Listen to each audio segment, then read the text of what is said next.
So now I'll talk about the importance of written affirmations.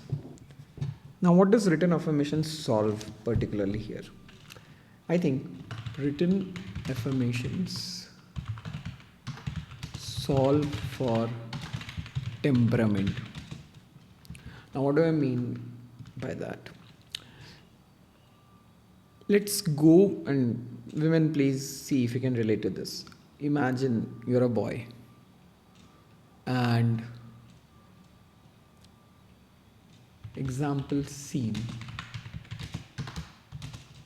You're a boy who is sitting next to a girl whom you have a huge crush on. And I'm not talking about, a normal crush. It's like you think she is way out of your league. Okay?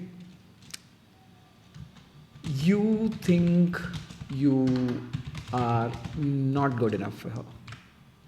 Okay?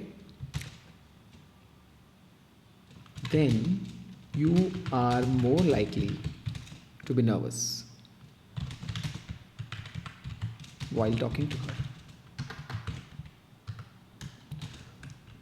You are more likely to be awkward and not able to express yourself well. You are thus more likely to fumble on simple things, and she will notice that. You are thus more likely to be rejected. Now, replace the girl with a job interview and the situation is the same. When you think that you are not good enough for a role which you are aiming for,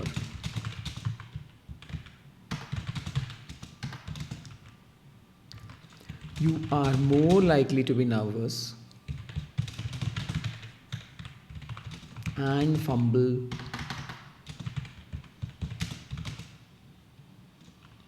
on even simple questions.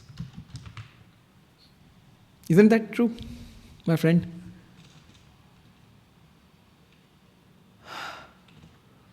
So, the more the difference. So, okay.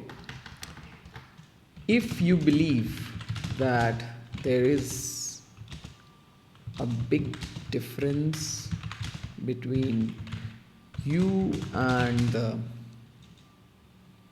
job you're aiming for, you are subconsciously in the zone of I do not deserve this.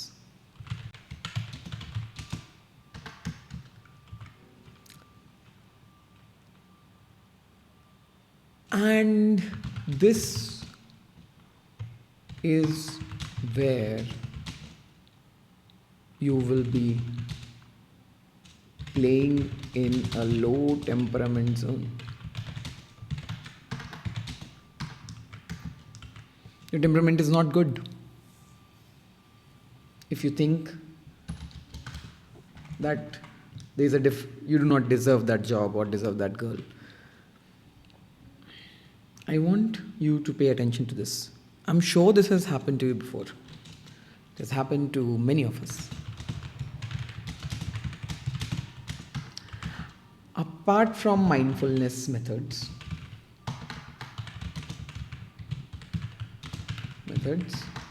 which is, what are the mindfulness methods we have talked about? We talked about breathing, box breathing exercises, meditation, STR, etc. The best way to solve for temperament is to temporarily convince your mind that you are good enough for the role. So what would happen is you'll write something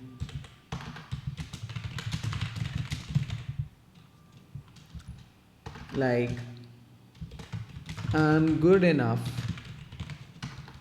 No, you'll say,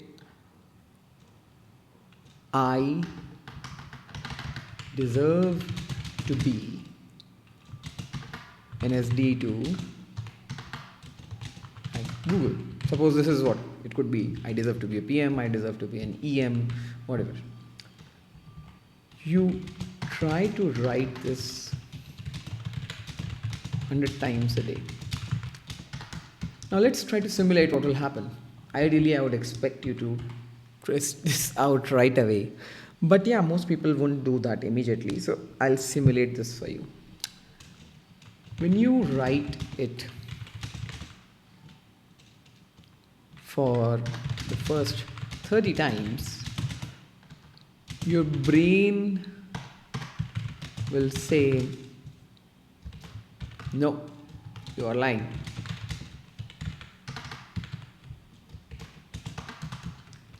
But after 30 times, your brain goes into maybe. It is possible after all. And why would that happen?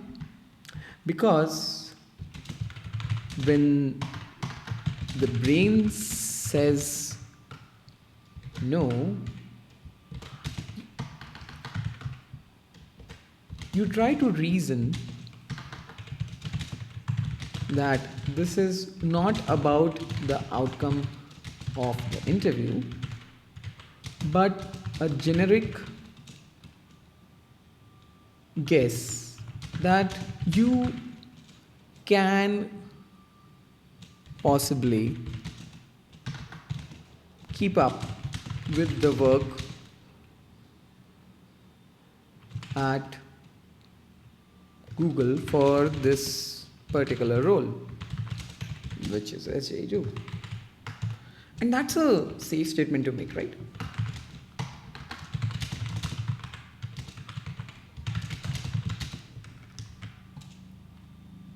Okay. Why do I say that is a safe statement to make, by the way? Because you are not saying that you will get the job. What you're saying is you deserve that job. Getting and deserving are different.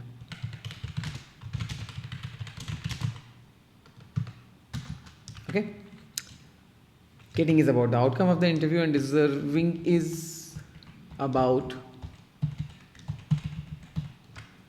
what will you be able to do the work if you are selected for the role. These are two different things, okay? Now, by using this loophole, you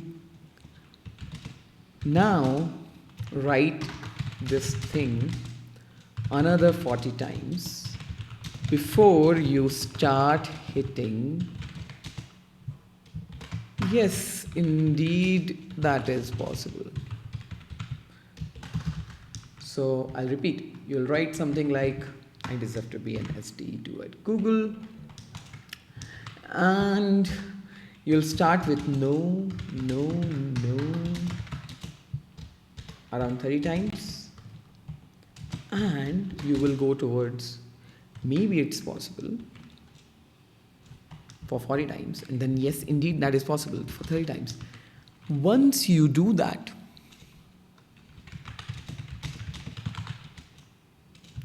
you will now be reasonably less nervous. So what will happen after that? So if you are less nervous,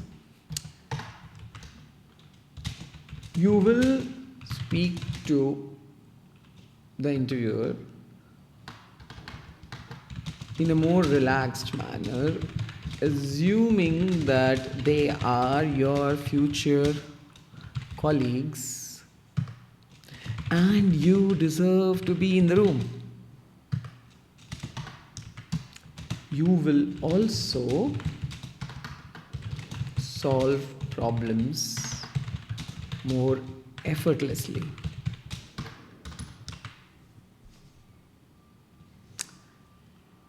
Try this out. Okay, here's a few tips today, if you can. A few tips on such written affirmations. Write the affirmation in the present tense, in the first person, and in the simplest form possible so it percolates faster to your subconscious mind. I got a job at a good company because of this trick. So, anecdotally, this works. I do not know if this is grounded in scientific research or not.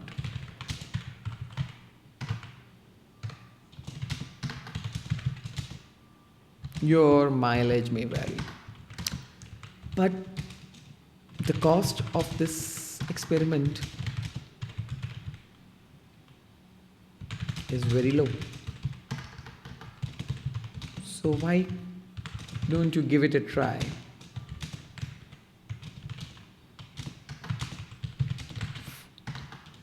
For not just job search, but something else also.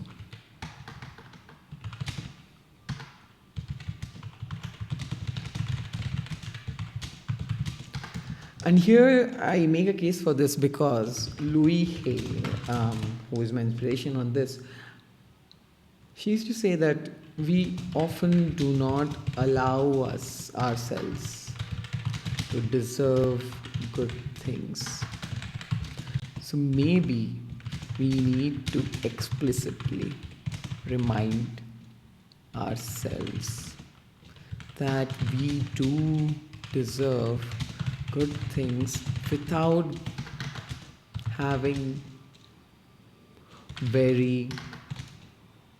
being too harsh on ourselves.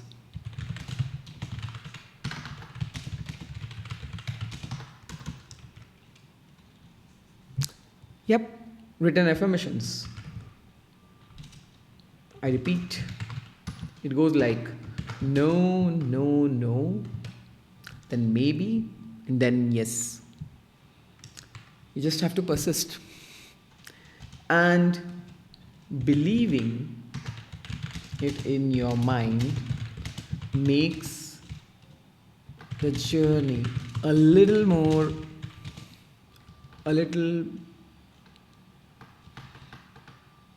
graceful and effortless. You'll do better than without it. Believing otherwise. Yeah, and don't think you'll be overconfident. You are an overthinker, you are more likely to be underconfident.